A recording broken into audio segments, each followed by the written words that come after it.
taking a peek at the steering wheel as well as the cluster screen inside of the Honda Prologue. In this video, you're going to learn everything you need to know. So first thing is that the steering wheel is going to be manual telescoping. So in the middle of the steering wheel column, there's a release. Go in, out, up, and down to find that perfect position. Once you find it, click it to lock it back into place. And there are so many different buttons in stock. So let's start off with the one on the left-hand side. So you can use that obviously for your turn signals.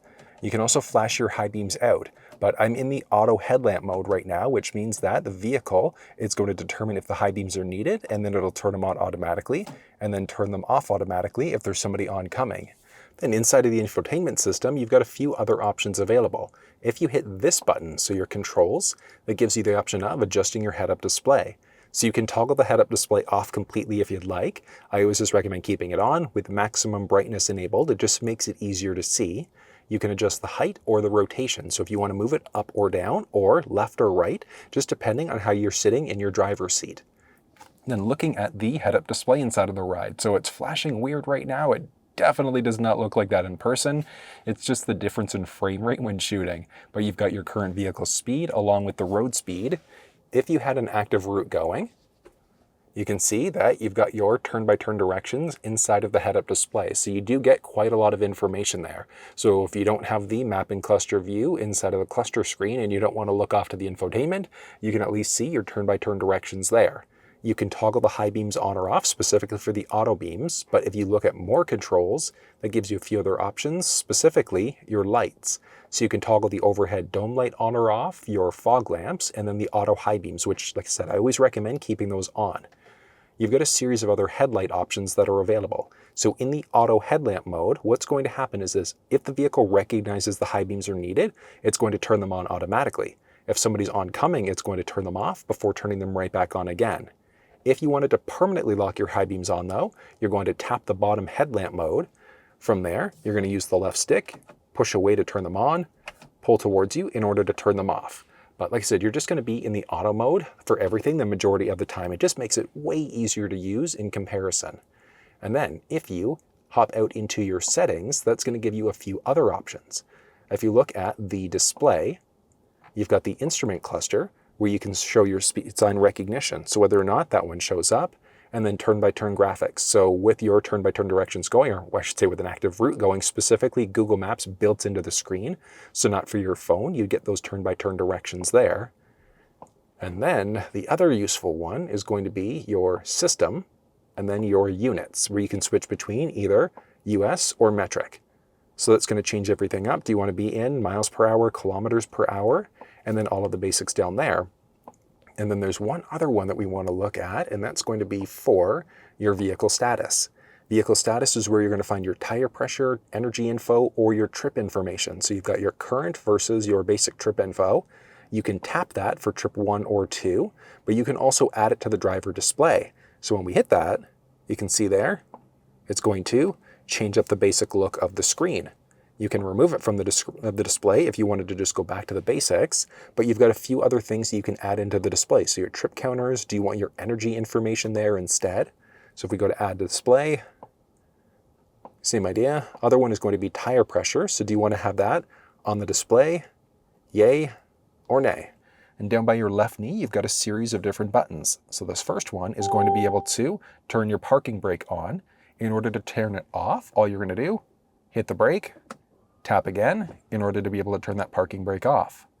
There's a dedicated sport mode inside of the ride, and that's just going to give you better responsiveness and handling. You can turn the lane keeping system on or off. There's an auto hold setting. So with the auto hold setting turned on, what that one's going to do is that if you come down to a complete stop, you take your foot off the brake, the car is not going to move. And then you can also increase or decrease the brightness of the cluster screen. And then you've got a few other switches. So the one on the right-hand side is going to be for your rear wiper. You can also push up in order to get that rear wiper fluid going. And then from there, you've got your front windshield wipers too. So you can adjust out to different intermittent levels. There's a button on the tip of the left stick, and that's to get your front windshield wiper going. Stick along the right-hand side is going to be your shifter. So all you're going to do, brake in, and then you're going to pull towards you in order to shift into neutral. You can then go up into reverse, all the way down into drive, and then button in the very middle in order to put yourself back into park. So it's a really straightforward system to use. You can do it pretty quickly once you get the hang of it. It's a little bit different. I remember when I first hopped into the Prologue, I was trying to go up and down this way and thought it was stuck. All you got to do, pull in order to switch out gears that way instead. So it's a relatively straightforward process. And just in behind the steering wheel, you're going to find a few different buttons. So the ones along the left-hand side are going to be for changing out your different presets. So you can move between all of the set presets, whether that's AM, FM, Sirius XM, etc. There are some buttons along the right-hand side, and that's going to be for adjusting your volume. So adjust volume up versus down. And there's a single paddle inside of the ride, and that one's specifically for regenerative braking. So when you take your foot off the brake, you could turn on one pedal drive if you'd like to, but one pedal drive, so you take your foot off the accelerator pedal and the car slows down fairly rapidly. But this one is a regen braking mode. So if you push and hold that left paddle, what it's going to do is it's going to slow the vehicle down using regenerative braking. So you'll notice that the charge gauge dips down because it's trying to recapture that charge. It's pretty neat the first few times that you use that.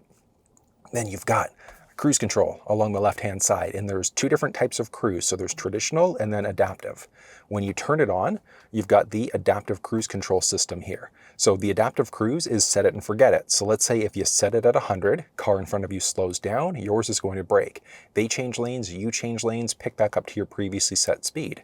So it's straightforward there. And then there's going to be regular or old school cruise control. In order to get to that, what you're going to do is push and hold the cancel button here for a few seconds.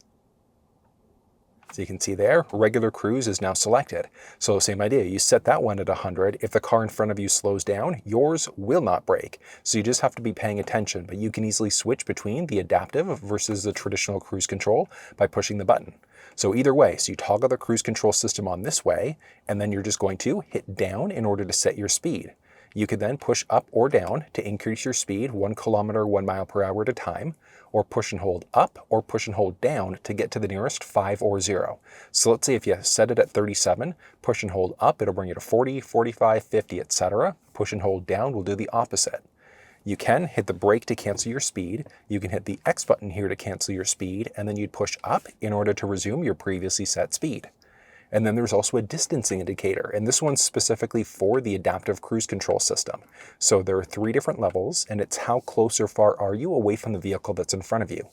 You might want to be on level 2 or 3 on highways or interstates, just depending on your own personal comfort level. Level 1 on residential streets, but that's going to come down to a matter of personal preference. But if you actually want to see the adaptive cruise and the regular cruise control system used in person, check down in the description of this video for a little walkthrough on how that's done. Buttons along the right-hand side, you've got a few other options. So you've got a voice command prompt, and that's going to be for your Google prompt specifically for the screen. And that's going to let you do things like change radio stations, you can navigate using your voice, you can control basics for your climate, and a few other things.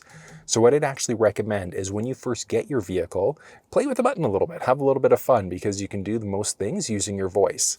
There's this button, which is going to let you go between different audio sources. And then you've also got your heated steering wheel button. So if you've got a heated steering wheel, the button there to turn it on, and it's heated all the way around. You can answer or hang up on a phone call. There are no phones connected, which is why it's giving us that message. If you ever get any sort of messages inside of the cluster screen here too, you can hit this button on the right side, just push it in to get rid of any messages. Then you saw there, so you can move up and down between all of your favorited stations. And then there's this button on the bottom right, and that's going to let you turn into a few unique views. So you've got your full map and cluster view. There's this view, which is more of like a cruise control type of view instead. And then you've got this one, which is more of like a traditional view. And then looking at the cluster screen inside of the ride. So as I mentioned, there are 3 unique views that are available. So if we start off with this view, you've got your digital speed there. You've got whether or not you're using power. So the gauge here, as you go to put your foot down to accelerate, you'll notice that the gauge goes off to the right in blue, and that means that we're using power. As you go to brake or use the left paddle, you'll notice that this gauge goes to the left, and that one's going to be recapturing charge. So it's essentially regenerative braking. Whether or not you've got that lane keeping system turned on, turned off, once it recognizes the lanes, that icon will go green, and so will the lane markings here. So it'll go green, letting you know that it's recognized the lane markings. You can see how much range you currently have, whether or not you're in sport versus traditional mode. We're ready to drive. You've got your current odometer along the middle, your current gear along the outside bottom right, the outside temperature is there on top of that, and then you've got the current station that you're listening to. So you hit the pad along the right-hand side, so that button there, in order to move between all of your available sources. So AM, FM, Sirius XM, USB, etc.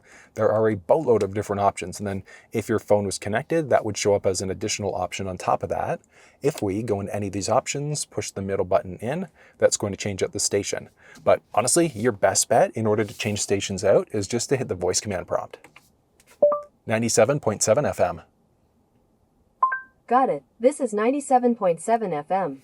So it's just infinitely easier setting it up that way. Once you do have your preset set up, you can use the buttons along the left-hand side of the steering wheel in order to change between any available presets. I know that was a lot of information. That's everything that you need to know about the steering wheel as well as the cluster screen inside of the Honda Prologue.